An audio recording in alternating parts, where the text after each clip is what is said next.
ladies and gents, and everyone above, below, or in between. Fox Gibson here, back from a break. Last time I was online, I was listening to the good news of Steam. Steam's new refund policy. Some people wanted to have more than 4 hours to check out a game, and maybe refund it if they didn't get into it, and I kind of dig that. Back in the day, we had video game rental stores that would give you a couple of days of trying it out. And back in those days, it was nice to know what was worth your money and your time. So if people ask for 8 hours grace period, I think that would do everyone all around a world of good. We don't need any more Angry Joe clones on YouTube complaining about 4-hour games. We need more good games. So, the Steam refund policy, either which way I'm excited about it, it's going to help with that. So, I'm cool with that. That's going to be fun stuff. Another item to check out, Fallout 4 was announced, and I'm loving every second of it. I love Fallout. Give me more, give me more, give me more. And I'm done with that. Yeah, and we have Metal Gear 5, Konami, and the microtransactions. Okay, a few days back I had a convo with a dude trying to defend microtransactions in a AAA game by using the old coin op, the old coin ops of the old days as a comparison to modern microtransactions. This is another conversation that was on Twitter. I'm not going to name names, but I had to bail out at this point. I made an angry rant video. I didn't upload it, but I made an angry rant video. Then I decided to give it a few days and try a lighter method of explaining how wrong that idea is. Everyone has angry rant videos, and it's clearly not working. And when I'm angry, whew, I'm watching the videos and I don't even recognize myself. It's entertaining, but no.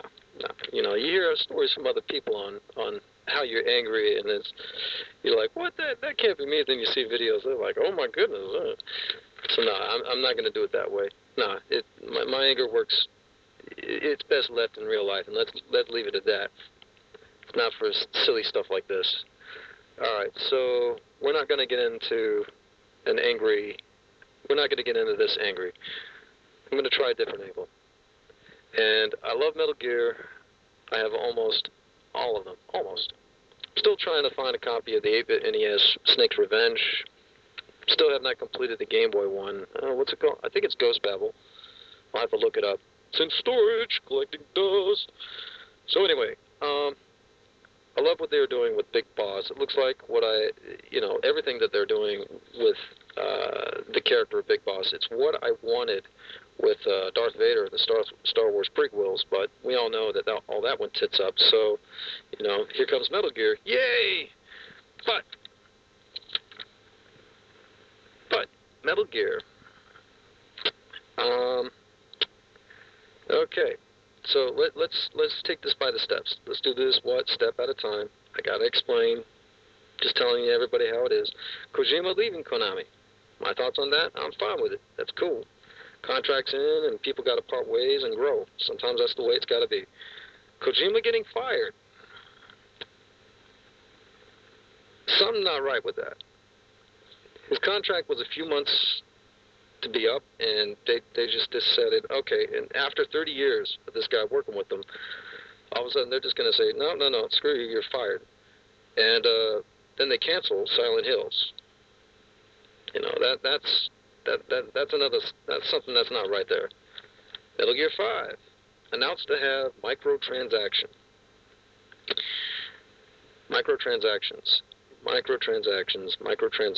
You're already spending money. You already have Metal Gear Ground Zeroes, $40.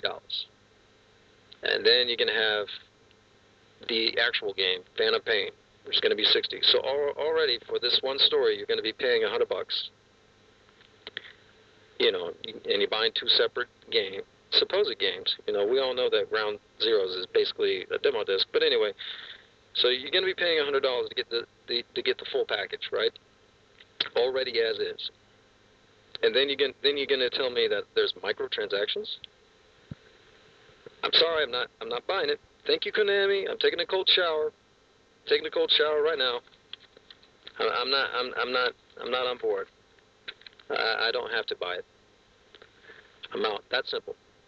When asked why, I already know the usual arguments, so I decided to explore a different possibility, something new. You know, because there are a billion different reasons why this is bad, and if this guy does not listen to any of them, when the better YouTube videos are out there to click on, you know, it's like, there's no sense in repeating that stuff. None. So forget about it. So I bring up Assassin's Creed Unity, and that game was buggy as hell, and it had microtransactions. He brings up Mortal Kombat X. The problem with that? Well, for one, the legit copy did not play as smooth as a pirated copy. One customer pointed it out, and it made a video on it. And it took the publishers, developers, you know, a week or two to fix that. So, you know, you're getting, why pay extra when they can't even deliver on the original promise to the consumers? Why all the extra costs? Why? They know it's going to have bugs, and they don't want to dip into their profit margin to fix any issue. Granted, that's just a guess on my part, but the broken games are a trend, and it needs to stop. And microtransactions have no place in a console game. You paid for the console or the PC parts. You paid for the disc. That's all you should be paying for. That's hundreds of dollars grand total, folks. Compare that to the coin-op, which is what this kid did, where it only cost you a couple of quarters. That's just nonsense. Straight up nonsense, and I'm not having it. I don't know what the dude is thinking or how he came to that conclusion. When he made that comparison, I immediately had an image pop in my head of an arcade bouncer at the door, and he did slip him a couple of bucks just to get in to pay, you know, just to get in to play, and, you know, it's just ridiculous.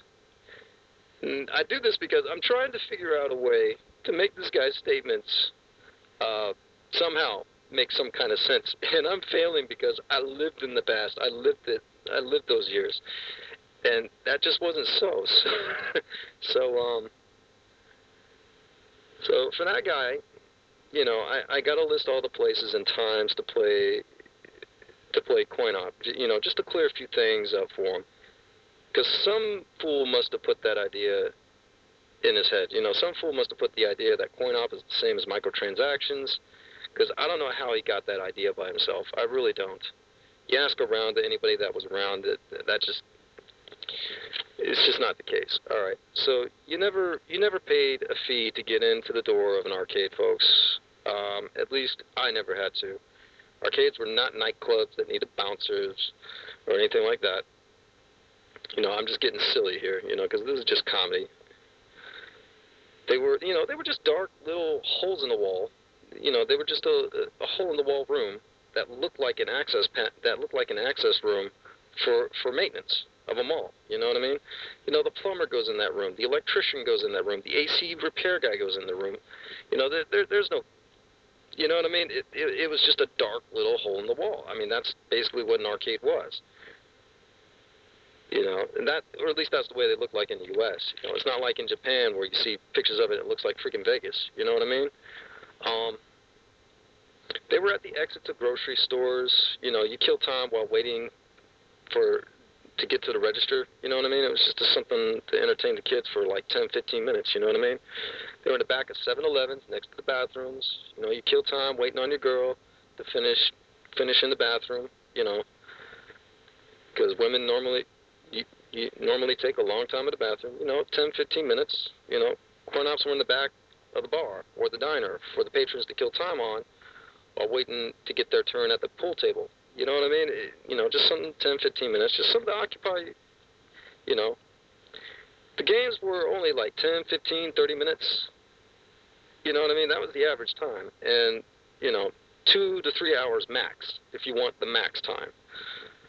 All right, because you don't want a coin-op game going over that, because a person got to eat sometime. You know what I mean? And they normally only took about 10 quarters to complete anyway. You know, if it's the kind that can be completed, that's about $2.50. That's like a beat 'em up game. You know what I mean? Like Final Fight. You know what I'm saying? Those were probably the longest games that I can think of.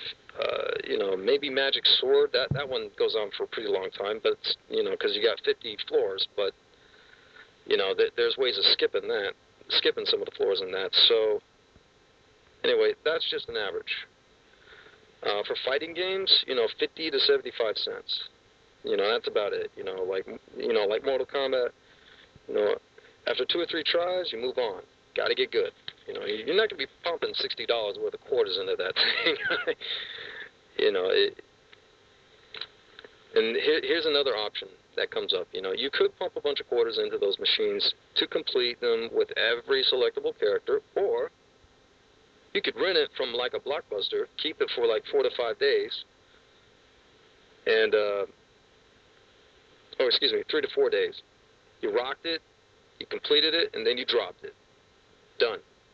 Didn't have, that's it. If you want that experience, Blockbuster Video, or Hollywood Video, or the mom and pop video store, you know what I'm talking about. There were the options available for you, so you didn't have to pay more than $5. So for this other guy, if he's listening, I'm sorry the world changed in a way that took the joys of video gaming of the past away from you. I'm sorry there's options that were taken away from you, man. But I am thankful that you gave me an idea to use in a game. A bouncer at the door for an arcade. That's just comedy gold, I know that was the collection of words that you used per se, but that's the image that popped in my head, and I can't thank you enough, because that's just one of the funniest things in the world. And I might just swing this idea by Tyler Valle, for a place in one of his games, if he ever wants to make another one, or if he wants to expand on the one that he's already made, or he's making right now. I'm thinking of an in-bouncer for like level 2 towns and above. Just one of those reoccurring fights or whatever. And you select one party member to fight him. If you win, you get a discount. You lose, you got to pay up.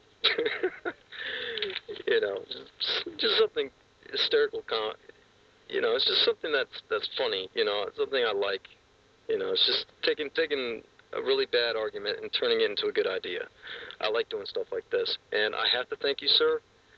It's nothing but good times. Anyway, good luck to all. Good luck on all your projects. Have a nice day. Peace. I'm out.